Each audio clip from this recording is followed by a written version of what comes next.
Good morning, everyone. It is, I think it's Wednesday, isn't it? It's Wednesday. So, I know, I'm totally not knowing what day it is, but it's Wednesday. I believe it's October 3rd. 2018, and these are your morning announcements. So, Evan from Slab City News likes to call me the OG YouTuber because I've been on forever and ever and ever.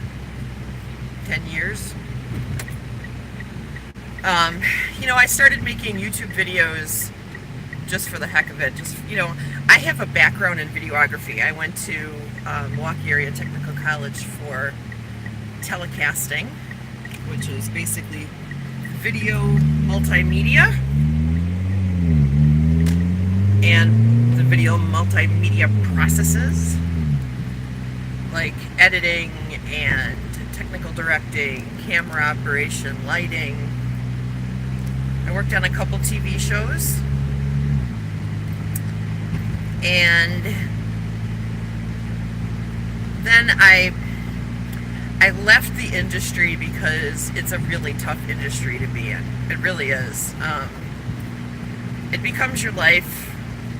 You're scheduled around when you're needed for the TV shows you're working on, or you do a lot of freelancing. In fact, you have to do freelancing because working at a TV station is only going to get you so far as your money is concerned. And there came a point in my life where I was offered a job opportunity that was completely outside of the television communication field, and I took it because it paid better and it had insurance. And I'm glad I did, because it led me down a great path. It led me down a path that took me to a job that I was at for almost 20 years, and it helped me develop a skill set that I now use every day. But I was missing doing videos. I really enjoy the process of making a video, editing it, putting the music in the background, doing creative things with video and making interesting content. And video vlogs like this, vlogs, are not as creative maybe as some of the other things that I've done on my channel, but I enjoy doing this too because it's helped me to connect with a whole community full of people, and I really enjoy it, and I'll probably make videos for the rest of my life. So you're gonna see me go from somebody who was in my 30s. I think when I first made my first videos I was still in my 30s, till the day I die, which who knows when that'll be.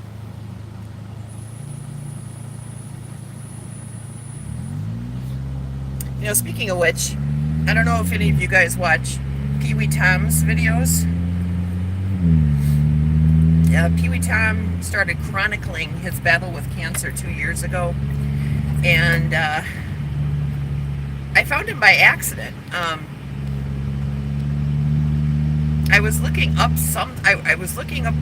videos on cancer when I came across his videos, and I saw that he had a stage 4 terminal cancer, and that he was, basically vlogging day to day, and he said he was going to do it until the day he died. And in the beginning, they really didn't give him a lot of hope. A few months maybe. Well, 2 years later, a little over 2 years later, he died. He did die this week, and it was very sad, watching him and commenting on his videos.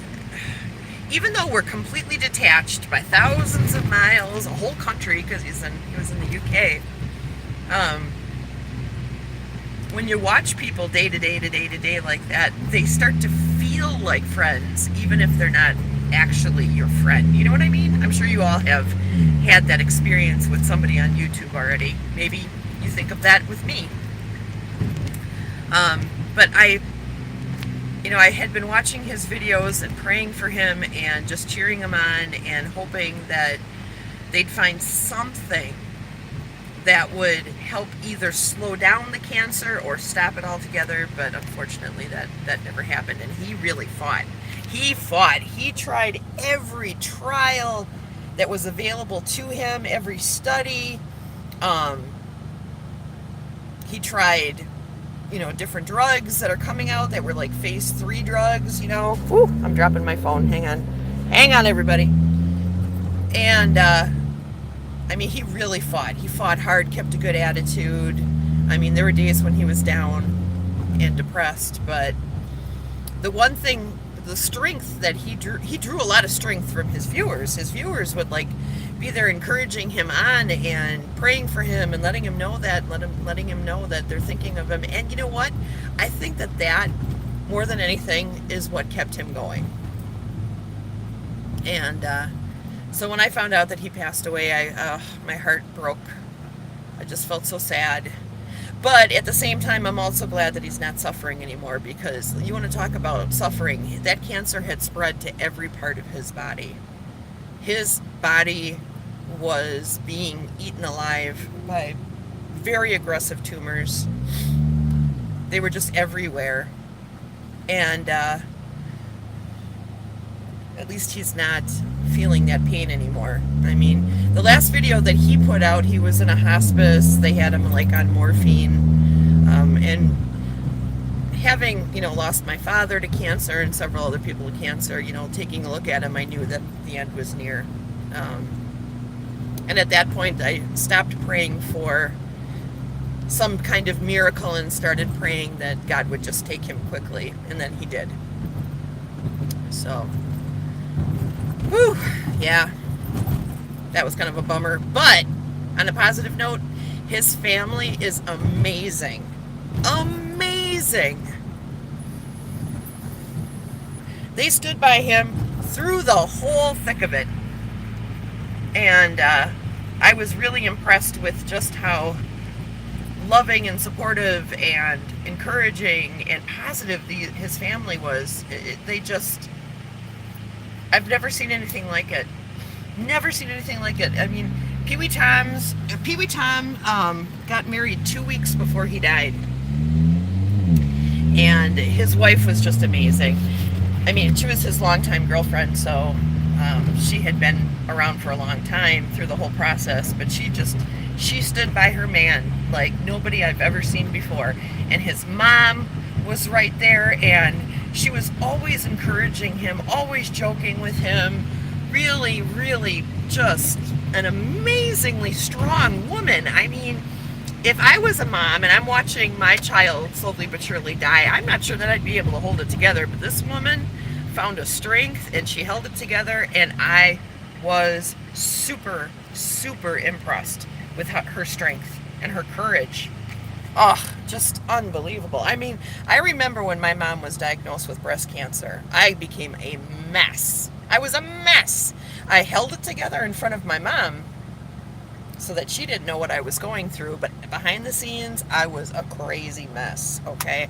And I don't know if that's what she did, but, man, she just, powerful. That is it, Evan. Totally powerful. So Huey Tom's, if you want to go back and watch a few videos in his memory or his honor, please do that. You guys will see the strongest man that had ever lived. I swear to you. I've just never witnessed such courage and strength, and that's all I got to say about that. What else can I tell you? It's kind of an overcast day today. It's going to actually be in the 80s today. What? Hello. It's been in the 50s and the 40s, and it's going to be in the 80s today. And then tomorrow it's going to be back in the 50s.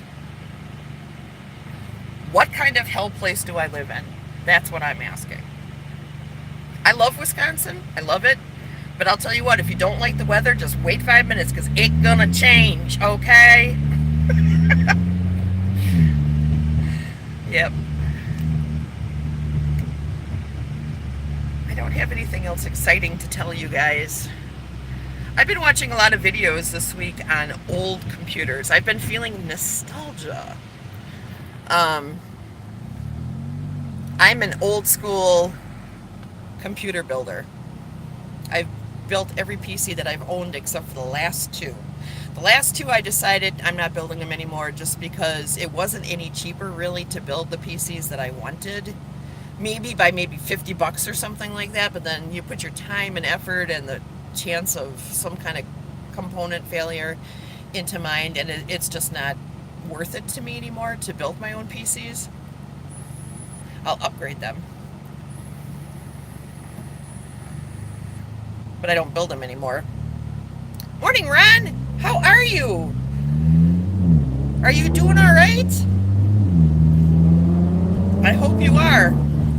I've been thinking about you, Ron. Anyway, so I've been watching these LG.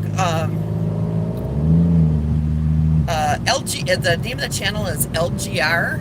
Lazy game reviews, and he gets people send him all kinds of crazy, obscure, old computer systems, and he takes them and he refurbishes them and then just shows you what they were all about. And it's fun to see some of these old computers, some of which I remember from school, or I remember from when I worked at Channel 10 and 36.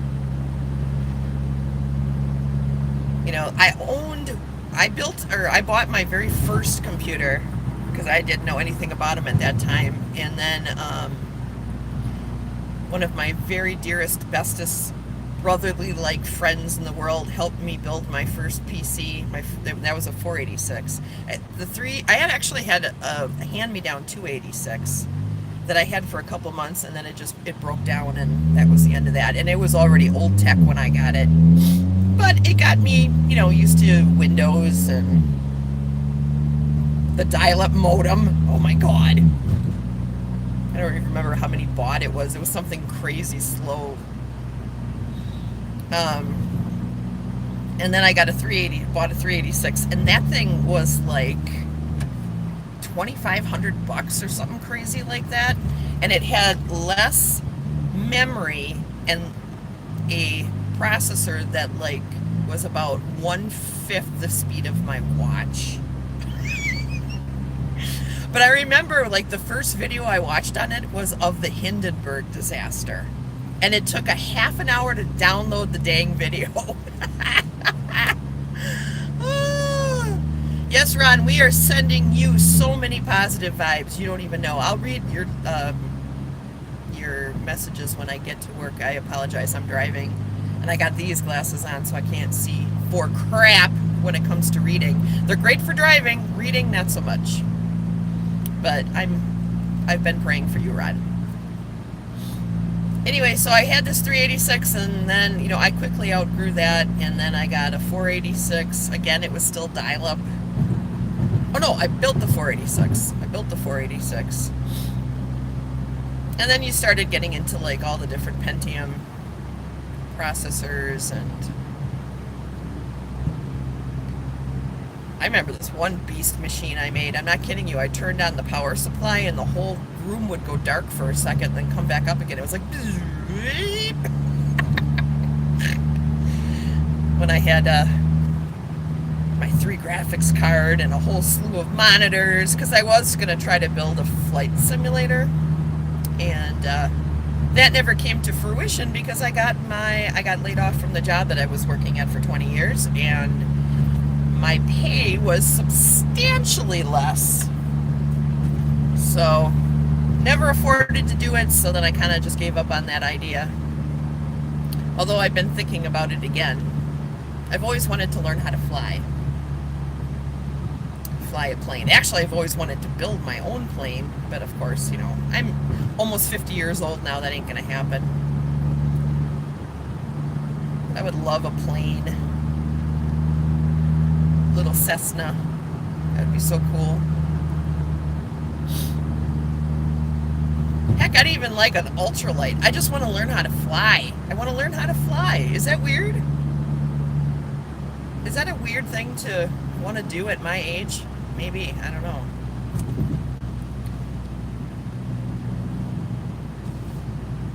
I feel like I gotta cram a bunch of things in because I'm gonna be 50 years old. 50 years old this year. Do I look like I'm 50? I don't know. How is 50 supposed to look? I can guarantee you that I don't look like what my grandma or my mother looked like at 50. But my mom is 70 years old. She has maybe 3 gray hairs. That's it.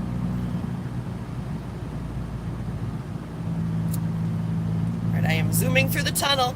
Going through the tunnel. I'm going through the tunnel. Going through the tunnel.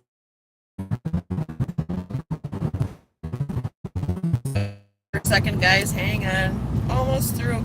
Dude, why are you driving with one foot on the brake and one foot on the gas? I hate when people do that. Double pedal crap.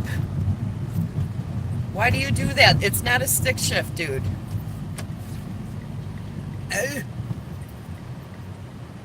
Okay, let's see here.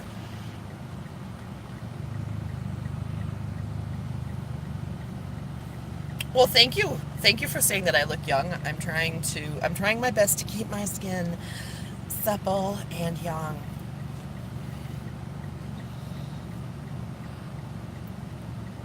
You just turned 52? Hey! We're gonna be in the same club soon.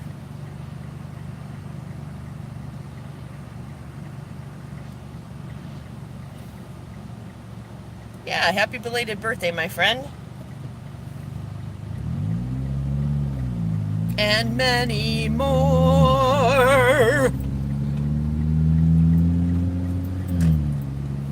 What else is going on? Of course, we got more events and weddings this weekend at Best Place, which is fine. I'm going in there today to set up a few things for a business meeting. Because that's another thing we do at Best Place. We have a lot of businesses that take advantage of our event spaces during the week for like training sessions and stuff like that. So that's pretty cool.